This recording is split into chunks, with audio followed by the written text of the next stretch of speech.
Friends, colleagues and listeners, thank you for joining us again. And here we are, number 2 of a 3-part series with Christos, Spyrou, who's the CEO and founder of Neutral Air Partners. The first part, we just went through how everything came to be. And there was a little bit of comment about, a little bit of luck and the right timing and opportunity.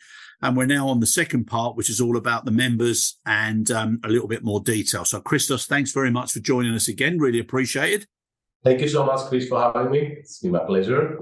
Brilliant.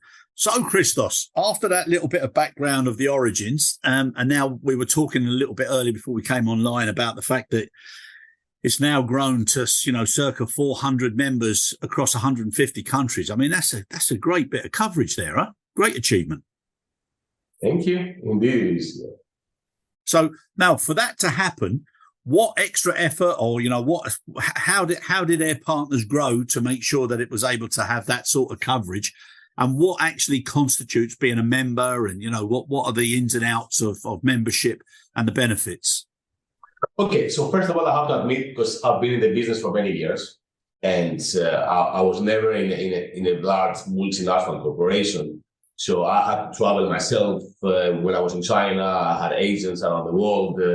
I knew pretty much a lot of people. So when we started, before we had our kickoff conference, I had to bring the 50, I would say, friends and partners that I know that they have the right background. And that's how we started. We started with 50, 60 people. Yeah. And then it's mouth to mouth. I mean, we invested a lot in technology. Yeah. We got the right team. We invested a lot in branding and marketing because that was something new. We had to bring the right brand in the industry. Yeah. And then year by year with our conferences and mouth to mouth, it went by itself. I mean, obviously the beginning was hard. 3 years, I had to travel, I had to go to different countries, I have to meet the right people because it's not about quantity. Quantity is easy. Yeah. It's about the quality. 100%. To get the right. 100%. And I have to admit, we started one of the, I would say, the success was we started and we wanted to elevate, I would say, the professional, the air cargo professional in a way that all our conferences were at high-end hotels, St. Regis and Ritz-Carlton. We just want to upgrade the status of our industry in a way that we're not just people that we're moving dirty cartons from A to Z. We're doing something serious here. That was at the beginning with my partners. We're a bit struggling. Is it the right way? It is expensive. The network is expensive compared with the others. Attending a conference is also very expensive, high hotel, and so on. Yeah. And at the end, it worked because it's also, the saying that we say, if you don't pay for something, you don't put the effort to get something out of it. Correct. And this way, we managed to get the right people, the right companies, and the decision makers. Yeah. That's the key. And that's the key. So like when you have a conference now with that sort of coverage with 150, countries and 400 members, I mean, that's a great conference on its own without even inviting anybody else. Yeah, it is. And that's a luxury problem that we have because now we're getting bigger, you cannot get the right venues because we'll hardly find venues, accommodating 300 and 350 delegates to be at the level that we used to when we started. Because when we started, we were a boutique network of specialists. Now it's getting big, but I have to admit, we don't want to grow more. We have changed completely our business model, and it's not about making revenue from membership fees and conference fees.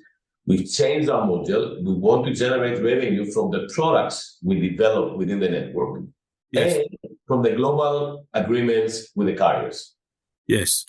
We want to combine our buying power, and this way, we want to keep it as it is, focus on quality, and drive revenue through our own products that we develop. Volume incentives with airlines, global agreements with suppliers, solutions providers, IT, technology firms, insurance solution providers. We've changed our model and it looks like it's working. So this way, we can still keep the quality Because otherwise, when you grow that much, you can make mistakes. You can't control so many members that they have the right quality. This is exactly where they belong. They have the right background. It's difficult. And whoever says that they can do that, they're lying. It's very difficult. No, yeah. And far too often when you listen to people's stories about their growth and their strategy and, tactical differences and when they go off piste, etc. And more often than not, a lot of people say that, they grew too quickly or the numbers went up too quickly and you couldn't control it, like you said. So I think it's always better to focus on quality. Absolutely. Yeah, no, most definitely. Now, one of the things that you just mentioned there, and part 3 is going to be all about the products, but when you do what you've done, I always find it interesting how people jump from a principle and a concept or, to service offerings. And then they realize, something, we should have product verticals. I always find it interesting. How did people decide what should be their products that would be defined with the model of the business that they were introducing? And how did you come to decide, or, how did you pick which products you would identify very, very clearly, and then those that you would push?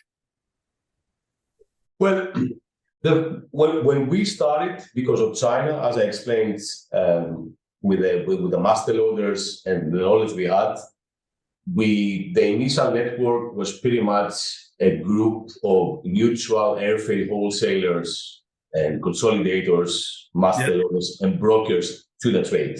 Yep. And that was also my business, so I could speak the language, so it was easier to bring it on board. But of course, when you look at that vertical, if you exclude China and Asia, there's a limitation. The system works a little bit in UK, in South Africa, in US, in Australia. It's not widespread around the world. And then we started looking, okay, now we need to go for the commercial air freight forwarders. Yep. The general cargo that you have. Then afterwards, we went to the vertical specialist. So we launched NAX 24/7, and then we had to go through and say, okay, we need now to identify the air freight forwarders specialized in automotive logistics. We did that. We need to go to the pharma ones. We need to go to the aviation and aerospace and AOG and so on. That took a while.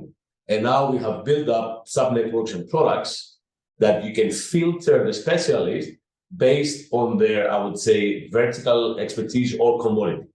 Yep. If you have an engine that has to fly from Korea to Detroit, in South Korea, there will be a company, ABC Air Freight, that what they do only AOG and aerospace, and they have clients, Korean Airlines, Air China, and so on and so on.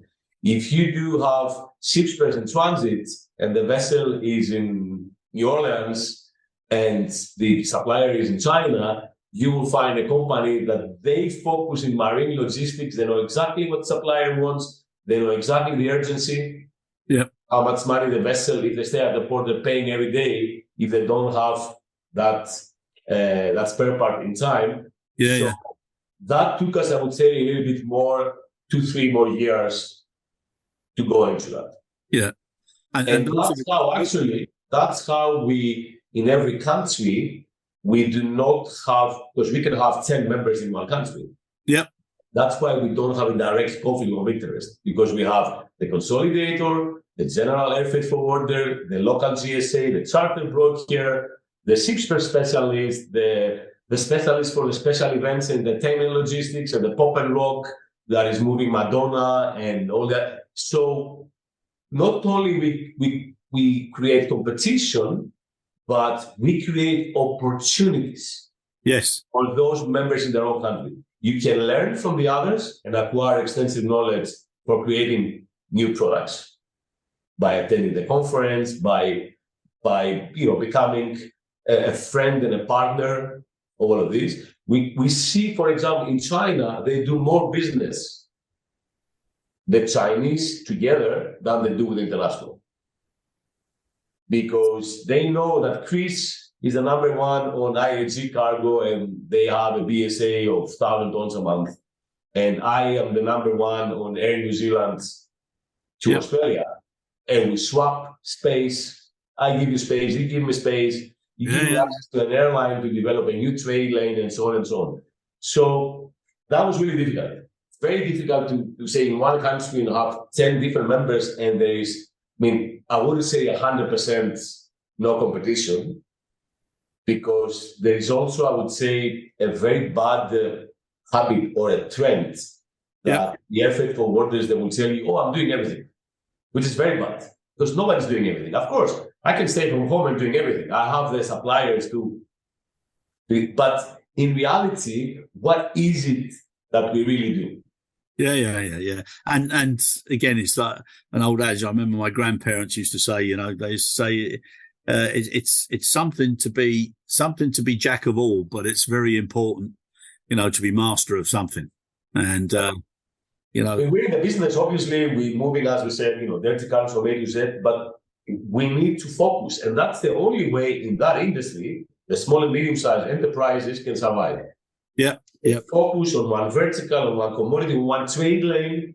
They can go to every client, even the big clients, and say, I'm not doing all over the world, but I'm very good on this one. And yes. I can give that service and that rate, and so on and so on. Yeah. And this is what we try to push to the network. I have to admit, sometimes a lot of our members do not understand that. Yeah.